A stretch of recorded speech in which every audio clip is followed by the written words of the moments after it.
सभी Malikpura lover channel देखने वाले भाइयों को मेरी तरफ से राम राम, सत श्री अकाल, अस्सलाम वालेकुम। जैसे कि आपको पता है, आपके अपने चैनल MMLG पे आपके क्वेश्चन से रिलेटेड ही वीडियो डाली जाती है या आपकी समस्याओं से रिलेटेड ही हम वीडियो डालते हैं कमेंट के आधार पे।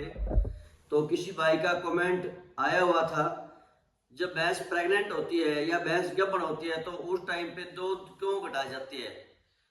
तो ये बहुत स्वाभाविक सी बात है और जितने भी बुजुर्ग हैं या पहले से पशु रखते आए हैं सभी को पता होता है कि भैंस जब प्रेग्नेंट होती है तो या हिट में आती है तो दूध घटा जाती है। लेकिन उनको यही पता है कि इस टाइम पे दूध घटा जाती है, क्यों घटा जाती है, विषय ये है। तो आज का हमारा यही टॉपिक है और ये बड़ा अहम टॉपिक है नॉलेज के लिए, ताकि युवा जो पशुपालक है उनको कन्फ्यूजन दूर हो जाए कि भैंस दूध क्यों घटाती है। तो ये सारा सिलसिला जो होता है दूध बढ़ाने का, भैंस को हीट में लाने का, ये हार्मोन का सिस्टम है। जितने भी युवा पशुपालक हैं उनको सभी को हार्मोन का नाम सुना है। हार्मोन के बारे में डॉक्टर से बातें करते हैं या दवाई उसको बैलेंस करने के लिए भी काफी बार उसका डिस्कस होता हुआ कि भैंस का हार्मोन अनबैलेंस है, उसके लिए जो मेडिसिन जो दी जाती है, हार्मोन की जो टीके लगाए जाते हैं, ये सभी क्या होते हैं, हार्मोन के लिए ही होते हैं। तो दूध बनाने का और भैंस को हीट में लाने का उसी हार्मोन का रोल होता है। तो ये जो हार्मोन होते हैं ये बॉडी का बहुत मेन पार्ट होते हैं, इन्हीं के जो साथ है सारा सिस्टम जो बॉडी का सर्वाइव करता है, चलता है। तो जैसे हार्मोन दूध पे एक्टिवेट हो जाते हैं तो वो क्या करते हैं, दूध का काम करते हैं।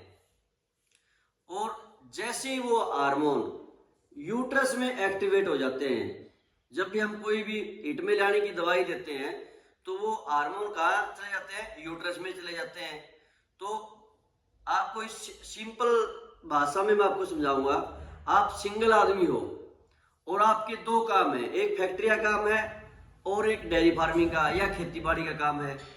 तो आप बंदे एक हो, जब आप खेती बाड़ी के काम में लग जाओगे तो आपका फैक्ट्री के काम से ध्यान हट जाएगा, यानी कि वहां पे आपकी अपसेट हो जाएगी और जो प्रोडक्शन आपके सामने वहां पे आती थी, आपकी प्रेजेंट में जो प्रोडक्शन आती थी वो उससे कहीं कहीं डिस्टर्ब होकर ऊपर नीचे आएगी, क्योंकि आप वहां पे अपसेंट हो, यानी कि चीजें प्रॉपर नहीं हो पाएंगी। और जब आप खेत से फैक्ट्री में चले जाओगे तो खेत का सिस्टम अनबैलेंस हो जाएगा।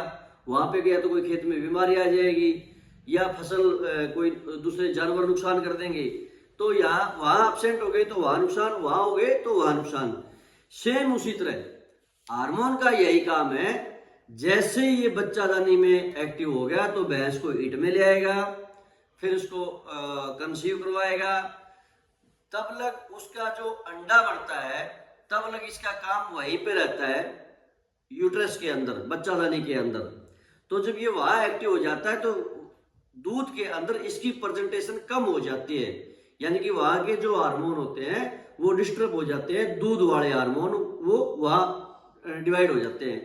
तो जब वो वहां डिवाइड होते हैं तो वहां क्या होता है, फिर दूध पे इफेक्ट आता है, दूध कम हो जाता है।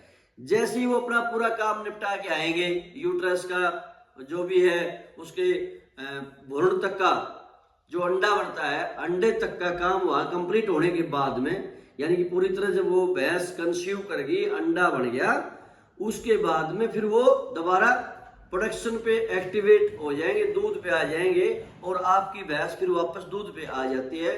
तो ये रहता है रीजन भैंस का दूध कम होने का। जब भी भैंस प्रेग्नेंट होती है या हीट में आती है, प्रेग्नेंट तो चाहे ना भी हो लेकिन हीट में आएगी तो हार्मोन वहां जाएंगे तभी भैंस हीट में आएगी। तब लग हार्मोन वहां पे सुस्त रहेंगे, साइलेंट रहेंगे बच्चादानी में, तो भैंस हीट में नहीं आएगी। इसीलिए भैंसों को जो शेड लगाई जाती है या हार्मोन के टिक्के लगाए जाते हैं या तरह तरह की गोलियां दी जाती है हीट में लाने के लिए, वो हार्मोन को एक्टिव करने के लिए वो दवाइयां होती है, ताकि वो यूट्रस में आके ना अपना काम स्टार्ट कर दें और भैंस को हीट में ले आए।